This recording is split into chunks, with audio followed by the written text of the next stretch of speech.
Fala galerinha, sejam bem-vindos a mais uma aula aqui no canal Biologado. Antes de mais nada, eu preciso da sua ajuda. Já deixa o seu like aqui nesse vídeo, comente, se inscreva no nosso canal se você ainda não está inscrito e não se esqueça, é claro, de clicar no sininho. Também te convido a nos seguir nas redes sociais, assim você fica por dentro de tudo que rola por aqui.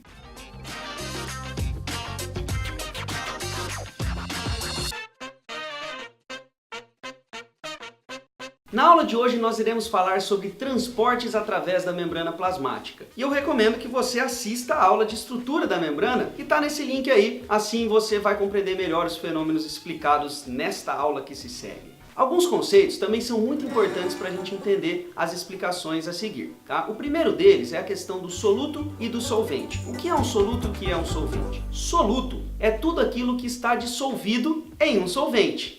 O solvente, no caso das células que nós vamos conversar, vai ser sempre a água. E o que vai ser o soluto, então? Soluto, pessoal, podem ser íons, pode ser a própria glicose, sais de maneira geral, enfim, qualquer substância que está dissolvida na água. E um outro conceito bem importante é a questão do gradiente. O que seria um gradiente? Um gradiente é uma diferença de concentração entre o ambiente interno da célula e o ambiente externo. Sempre que existir uma diferença de concentração entre algum soluto, nós temos um gradiente osmótico estabelecido. Qualquer movimento, seja do solvente, da água ou do soluto, que vise o equilíbrio, que vise diminuir a diferença de concentração entre o ambiente interno e o externo, nós dizemos que é um movimento a favor do gradiente. E aquilo que aumenta ainda mais a diferença, nós falamos que é contrário ao gradiente. Existem dois grupos de transportes através da membrana. Um grupo que nós chamamos de ativo e um grupo que nós chamamos de passivo. Qual é a diferença entre eles? Todo transporte passivo ocorre a favor do gradiente, ou seja, a favor do equilíbrio. Diminui a diferença de concentração no ambiente interno e externo, e por isso ocorre sem gasto de energia. Já todo o transporte ativo ocorre contra o gradiente, ou seja, aumenta ainda mais a diferença de concentração entre o meio interno e o meio externo, e por isso ocorre gasto de ATP, gasto de energia. Na aula de hoje, nós iremos abordar apenas os transportes passivos. E quais são eles? Existem dois grupos aí, a osmose e a difusão. E a difusão, por sua vez, pode ser simples, quando passa através da membrana plasmática, ou facilitada, quando tem um auxílio de proteínas para que o determinado soluto atravesse a membrana plasmática. Vale a pena ressaltar que, com auxílio de proteínas ou não, é um processo de difusão, portanto, a favor do gradiente e sem gasto de energia.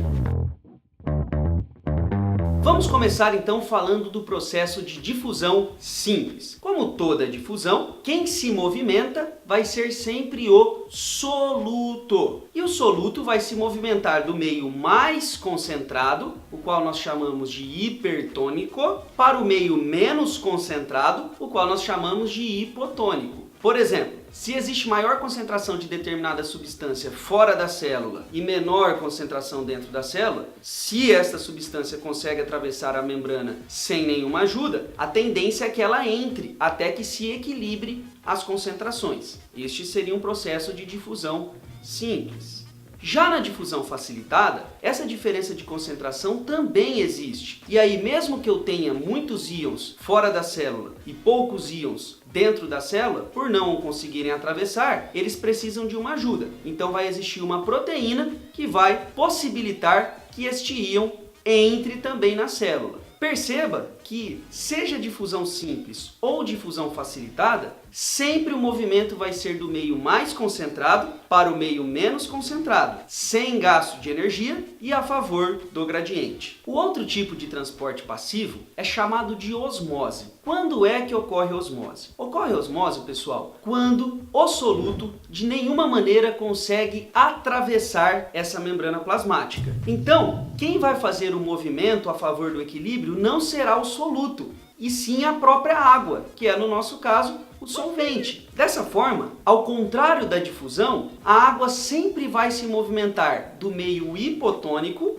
menos concentrado, para o meio hipertônico, mais concentrado, diluindo assim a região que está com muita concentração de sal. Nós podemos observar esse fenômeno ocorrendo naturalmente quando as mães vão lá temperar a saladinha, né? Dificilmente a mãe vai temperar a salada 1 hora, 2 horas antes do almoço. Por quê? Porque se ela assim o fizer, a salada vai murchar. Por que a salada murcha? Simples, você torna o meio extracelular hipertônico em relação à célula. Você tacou sal, temperos. E daí, pessoal, a água vai sair de dentro da célula e migrar para o meio extracelular, murchando assim a sua saladinha. As células animais e vegetais vão se comportar de maneira diferente com relação à osmose.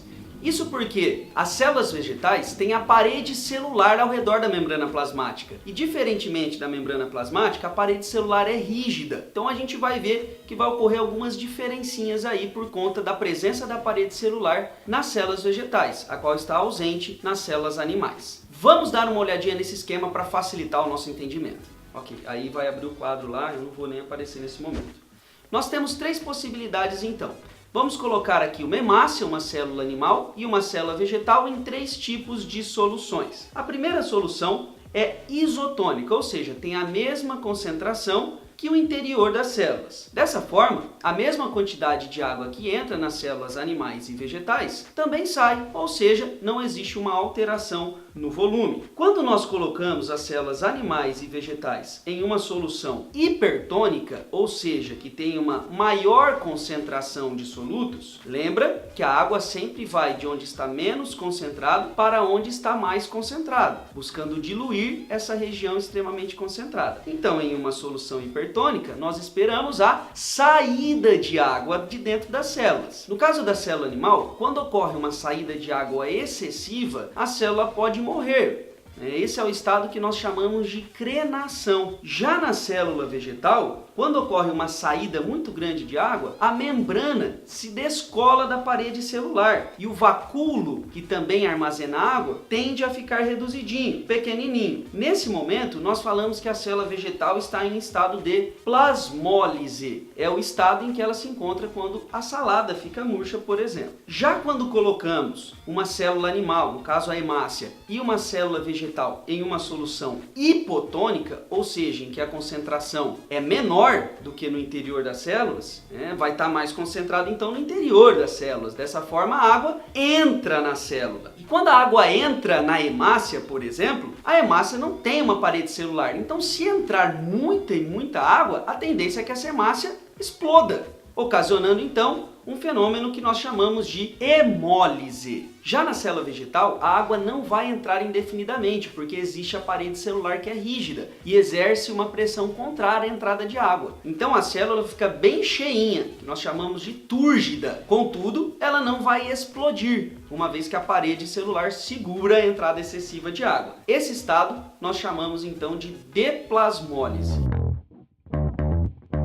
Então, resumindo, difusão é o movimento de soluto do meio mais concentrado para o meio menos concentrado. E osmose é movimento de solvente do meio menos concentrado para o mais concentrado. É isso aí então, galerinha. Espero que você tenha entendido o que é um transporte passivo, o que é osmose, o que é difusão. Se você gostou dessa aula, deixa o seu like, deixa aí um comentário e deixe também sugestões para próximas aulas aqui no Biologado. Beleza, galera? Até a próxima então!